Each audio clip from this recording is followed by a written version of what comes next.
El encuentro, basado en el libro de Travis Walton, parte 1. Hace muchos años me bajé de un camión en el bosque y corrí hacia un gran objeto brillante que flotaba en el cielo, cada vez más oscuro, de Arizona. Pero cuando tomé la fatídica decisión de dejar el camión, estaba dejando atrás más que a solo mis 6 compañeros de trabajo.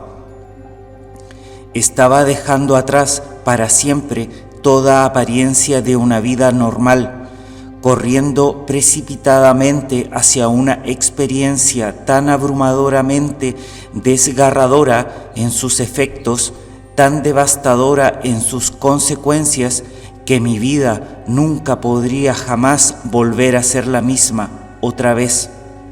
Travis Walton Memorias.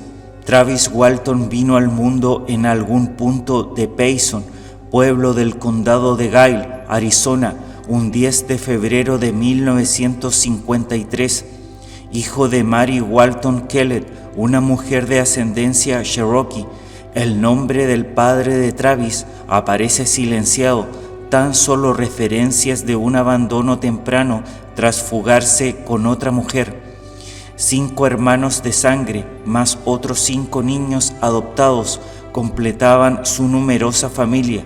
Según refiere Travis en su libro, sus días en Payson se prolongarían hasta cumplir 15 años, después de lo cual su familia se mudaría a Snowflake, Arizona, en 1968. Travis Walton era un hombre inquieto al momento del incidente que cambiaría su vida para siempre. Según relata el mismo Walton en su libro, había tenido una juventud alocada de la cual no estaba orgulloso.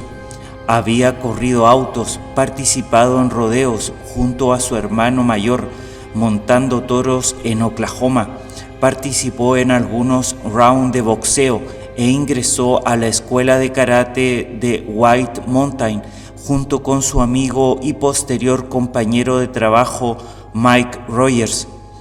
Walton afirma que en aquel entonces estaba poseído por una sed insaciable de conocimiento de todo tipo, incluso del que se consideraría oculto, fuera de los límites del conocimiento común, verdades que muchos niegan, afirma Walton.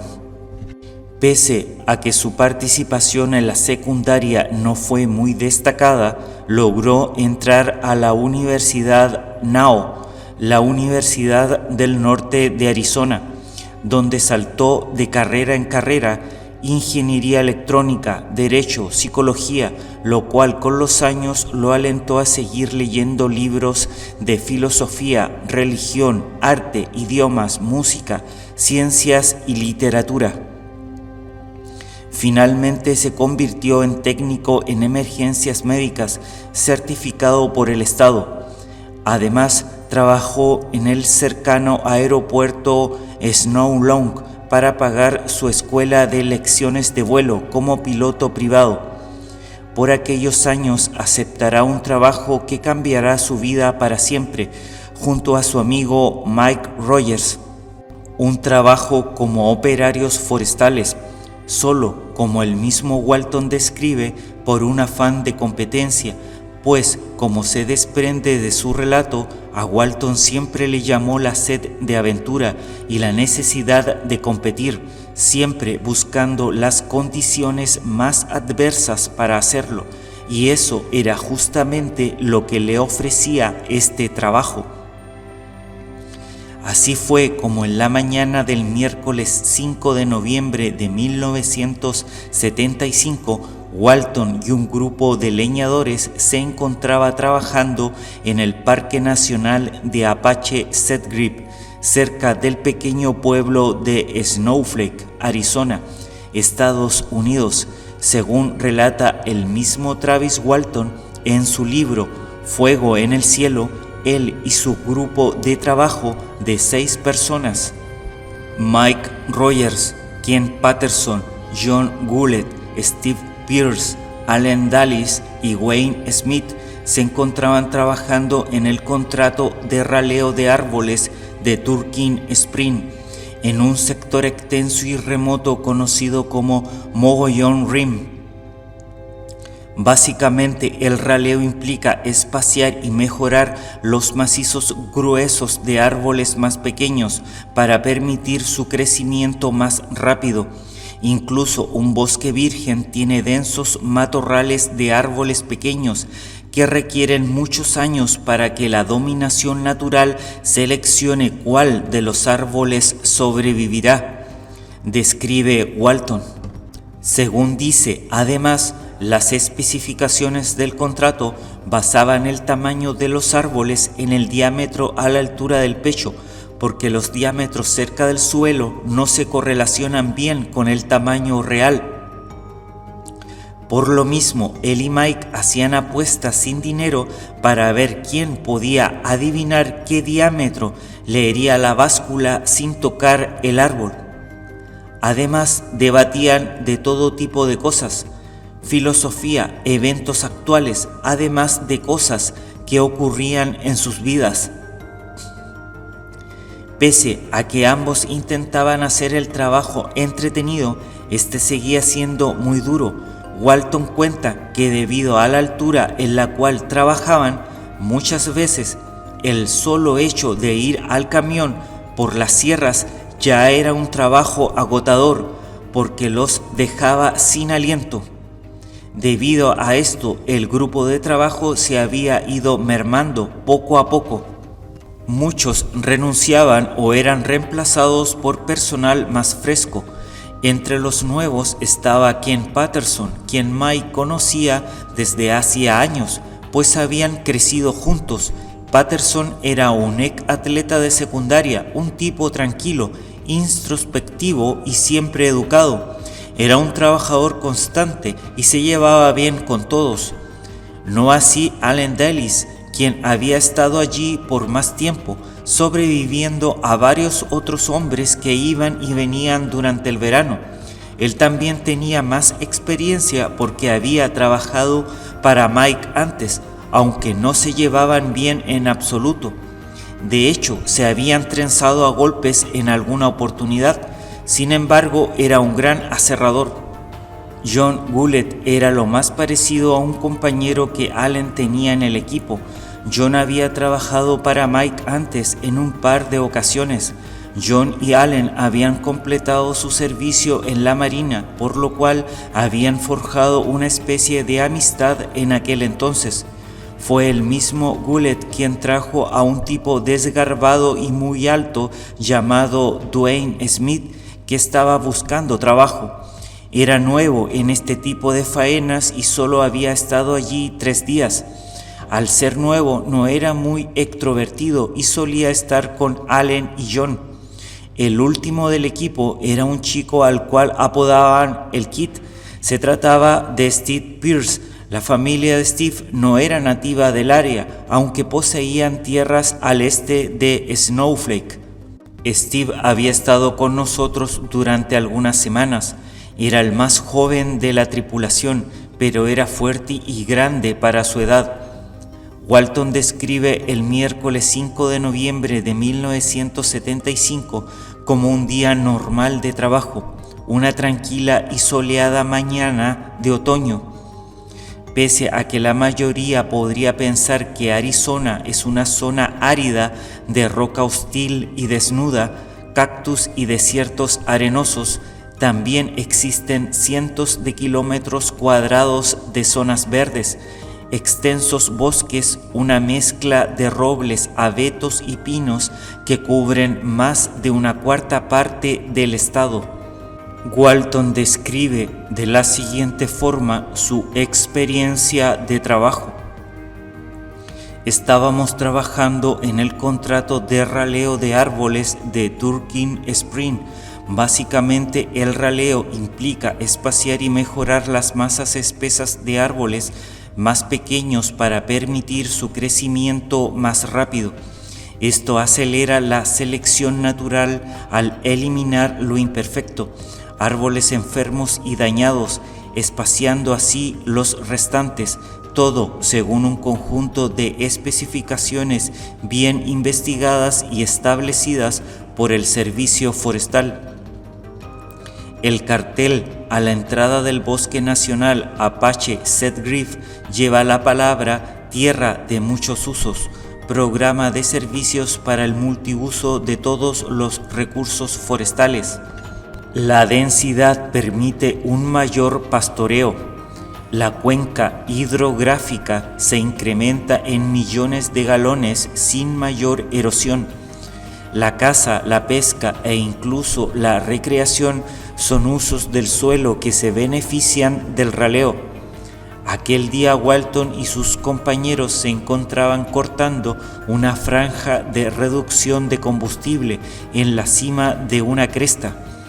La reducción de combustible es el proceso de cortar en trozos el material vegetal y apilarlo para quemarlo en la estación húmeda.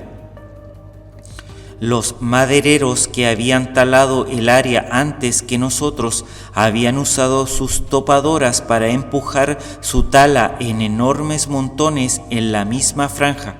El servicio forestal quema todas las pilas manteniéndolas cuidadosamente bajo control en un momento en el que el peligro de incendio es más bajo en términos de humedad y viento. Esto elimina casi todos los combustibles inflamables en franjas de 150 metros de ancho, que separan casi todo el bosque. Si comienza un incendio, no arderá mucho antes de toparse con uno de estos cortes de combustible y con suerte no podrá arder más, relata Walton. Ese día algunos de los hombres manejaban las sierras mientras los demás apilaban los desechos. Allen Dulles y John Goulet manejaban las sierras, al igual que Dwayne Smith. Kenneth Patterson y Steve Pierce amontonaban todo detrás de los cortadores mientras avanzábamos hasta la franja. Según cuenta Walton, llevaban ya un buen rato trabajando cuando Mike Rogers, quien hacía las veces de capataz, gritó fuerte por encima del ruido y dio la señal de alto con el pulgar hacia arriba y luego señaló su reloj. Apagamos las sierras y volvió la quietud al bosque, dice Walton. Al cabo de media hora volvería a reinar el silencio. Me detuve y me sequé el sudor antes de colocar con cuidado mi sierra caliente en un tocón cercano. Bajamos la colina hasta el camión estacionado en el camino de abajo y tomamos nuestros almuerzos. Algunos de los hombres se sentaron en el camión y otros se sentaron afuera, sobre la alfombra de agujas de pino. Todos empezamos a comer. Estaba muerto de hambre, pero eso no era nada inusual. El trabajo duro en el aire alto y enrarecido realmente puede quemar calorías. Había comenzado a soplar la brisa cuando Mike Rogers dio la señal para volver a la faena. Sin embargo, esta vez los hombres se vieron obligados a enfundarse en sus abrigos para así continuar el trabajo con sus pesadas motosierras.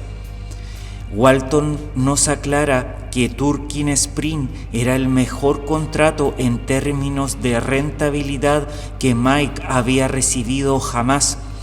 Por lo tanto, el pago que obtendrían por este servicio iba a ser muy alto. Mike nunca intentó dominar a sus hombres, a diferencia de algunos de los otros hombres para los que trabajé, dice Walton. Mike conseguía cooperación simplemente diciéndonos lo que había que hacer. El trabajo era ideal para mi naturaleza independiente. Había vivido la primera mitad de mi vida en una ciudad desértica, antes de mudarme con mi familia a la zona montañosa boscosa del estado. Después de la escuela y durante las vacaciones de verano, hasta que dejé la escuela, tuve una amplia variedad de trabajos, sin caer nunca en la rutina. Walton dice que no le sorprendió esa mañana el no ver grandes animales como ciervos, pues era temporada de caza y mientras trabajaban de vez en cuando se podían oír ruidos de disparos a la distancia, por lo cual asumió que esa era la razón. El resto de la fauna se dejaba escuchar de vez en vez cuando las motosierras se acallaban, pero tampoco era de sorprenderse el hecho de que no escucharan a las aves silvestres. El ruido solía ahuyentarlas, aunque sí pudieron ver a un cuervo solitario deambular por la zona. La tarde empezaba a enfriarse a medida que el sol comenzaba a descender en ángulo más pronunciado en el oeste, deslizándose por detrás de los árboles, perdiéndose de vista detrás de las altas crestas. Así el arduo trabajo comenzaba a llegar a su fin. El frío creciente empezaba a adormecer mi nariz, recuerda Walton. La temperatura empezaba a bajar a 5 o a 10 grados por la noche. No faltaba mucho para que pudiéramos regresar a casa y disfrutar de una agradable ducha caliente. El atardecer había sido 15 minutos antes, pero seguimos cortando en la menguante luz. Miré mi reloj nuevamente. Por fin eran las 6. Mike todavía estaba cerro abajo. Grité y me tomé la libertad de dar la señal de detener el trabajo. El sonido de las sierras cesó. Los ecos finalmente fueron absorbidos en el crepúsculo cada vez más profundo. «Hora de irse», anuncié en voz alta. Los hombres cansados fueron revitalizados. «Vamos a casa», dijo John con entusiasmo. Allen refunfuñó. Ya era hora. «¿Alguno de ustedes quiere ayudarme a cargar estas cosas?», preguntó Steve, recogiendo los bidones de gasolina y petróleo casi vacíos.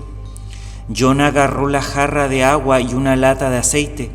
Yo llevaba en una mano el bidón de gasolina de 5 galones y en la otra mi sierra. Cargamos las motosierras, los bidones de gasolina y el aceite en la parte trasera del camión. Después, con cuidado, colocamos las latas de gasolina para que no se volcaran y gotearan en los baches. Mike cerró con fuerza el portón trasero de la camioneta. «Ustedes tienen que empezar a hacer un mejor trabajo con esas pilas», nos dijo. «Ese desastre que arreglé allí nunca habría pasado la inspección». Walton describe el vehículo con el cual debían recorrer unas 48 millas, unos 77 kilómetros antes de llegar a la civilización, como una destartalada camioneta International de doble cabina del año 1965, la cual les había dado muchos problemas en el pasado, neumáticos, suspensión y un largo etcétera. En varias ocasiones los había dejado botados en medio de la nada y habían tenido que recurrir a la ayuda de guardabosques o de algún buen samaritano que se encontrase en esas remotas zonas. Walton dice que antes de emprender el viaje de regreso a casa, todos pudieron escuchar una serie de disparos frenéticos, pero Mike los atribuyó a la caza o que algún loco estaba haciendo prácticas de tiro, pues era habitual encontrar restos de botellas usadas como práctica de tiro. Es ilegal cazar después de la puesta del sol, pero simplemente no hay suficientes guardabosques. Recuerda Walton que dijo Mike antes de poner en marcha el atiborrado vehículo. La decrépita camioneta gimió sobre su vieja y cansada suspensión mientras todos se amontonaban. Dwayne estaba junto a la puerta trasera izquierda, John y Steve en el medio, Allen por la puerta trasera derecha. Yo me senté en el frente, Ken se sentó en el medio y por supuesto Mike conducía. Los 7 normalmente nos sentábamos en el mismo lugar todos los días, relata Walton. Mike puso en marcha la vieja camioneta y subimos hacia el norte por la cresta hacia la carretera del borde. Eran las 6:10. Salvo averías, deberíamos estar en casa antes de las 7:30.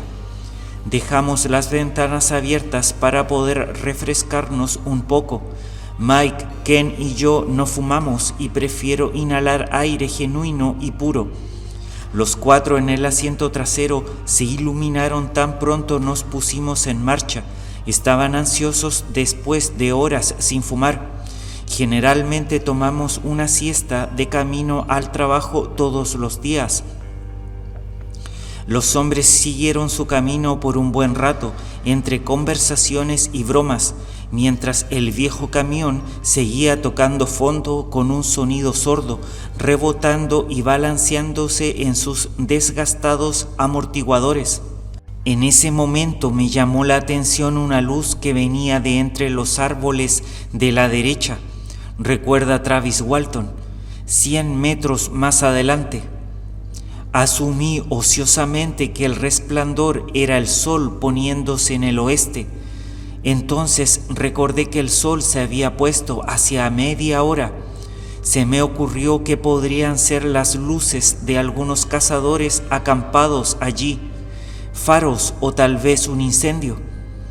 Algunos de los chicos también debieron haberlo visto, porque los hombres en el lado derecho del camión se habían quedado en silencio. Mientras continuábamos conduciendo por la carretera hacia el brillo, dejamos de verlo por un instante.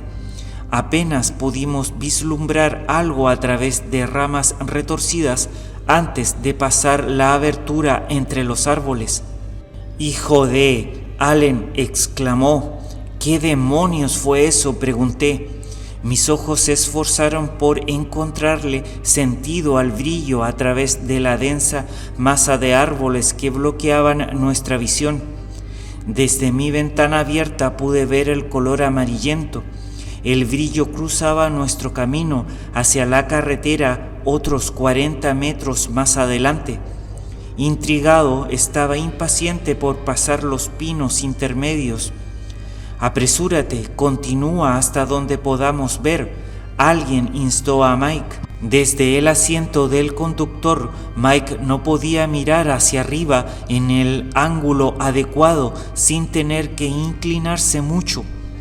«¿Qué ven ustedes?», preguntó con curiosidad. Dwayne respondió: «No lo sé, pero parecía un avión estrellado colgado en un árbol». Finalmente nuestro creciente entusiasmo impulsó a Mike a imprimir lo poco de velocidad que la camioneta todavía podía alcanzar en la pendiente. Pasamos por delante de los matorrales de hoja perenne hasta donde pudiéramos tener una vista sin obstáculos de la fuente del extraño resplandor. De repente quedamos electrizados por la más increíble vista. «¡Alto!», John gritó. «¡Detén el camión!». Mientras el camión se detenía en el polvoriento camino rocoso, abrí la puerta para tener una vista más clara. «¡Dios mío!», gritó Allen, «es un platillo volador». Los hombres del lado izquierdo del camión se inclinaron para poder ver. Allí, a solo 30 metros, un extraño disco dorado flotaba silenciosamente. «Nuestra atención estaba fijada en ese objeto suspendido en el aire», dice Walton. «Nos quedamos paralizados durante un largo y silencioso momento que pareció una eternidad.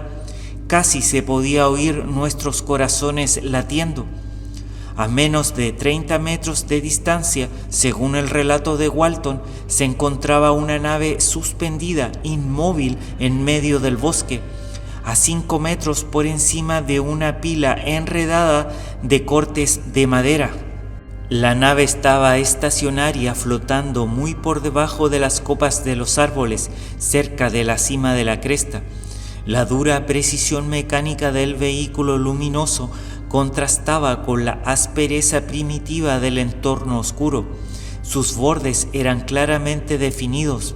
A su alrededor una suave neblina amarilla iluminaba débilmente el área inmediata con un brillo espeluznante.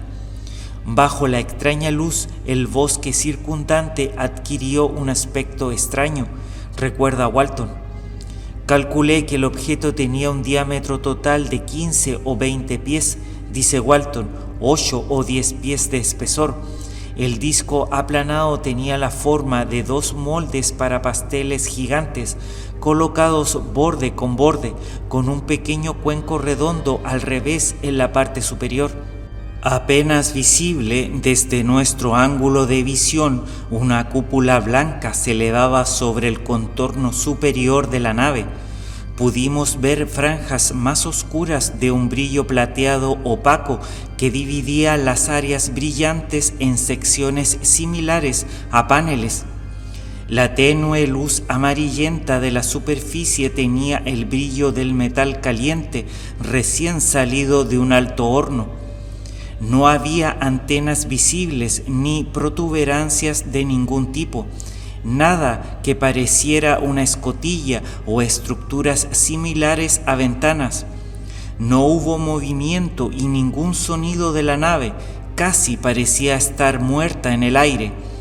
No se veía vida por ninguna parte, nada se movió, parecía que incluso el viento contuvo el aliento.